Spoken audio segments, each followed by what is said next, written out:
Hey, what's going on, guys? Welcome back to the channel. Do you got a Craftsman tractor, lawn tractor T240, and it's not cutting your grass correctly? You know, leaving streaks when you're going forward and reverse, and you check the deck with the level and check to make sure all your cotter pins and everything are connecting your deck so your deck is level with a level and supported where all the links are to support your deck. Remove the blades. Check the blades.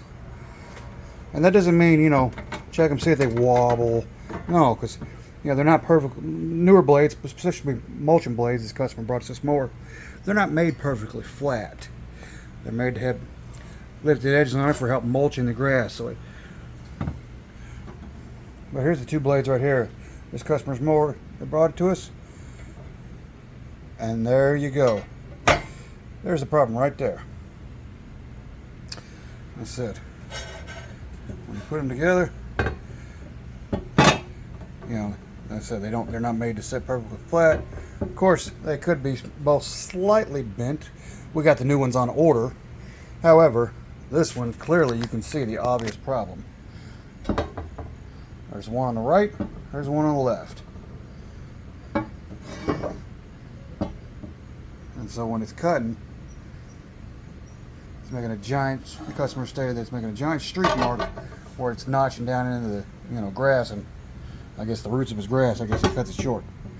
But, like I said, after you check your deck and make sure it's all level, take the blades off. You should take them off anyways to prevent maintenance to sharpen them. And check them. And as you can see, like I said, here's the problem on this blade right here. So if y'all find this video useful on what to check on your mower to make sure it's cutting correctly when it's not level, or you think it's not level, but it is level. Turns out it could be just as simple blades. You can usually get these at your local tractor supply or mower shop for around $30 a piece, or you can sometimes order kits online where you get two blades and a mulching kit, or the washer kit that goes on a deck. Some of them have the washer kit that, you know, connects to where you can hook a water hose to it, but usually you can get that for around $45 to $60 online when you order as a kit. Hopefully y'all find this video useful. If you did, smash that thumbs up button, subscribe to the channel. Y'all have a great day.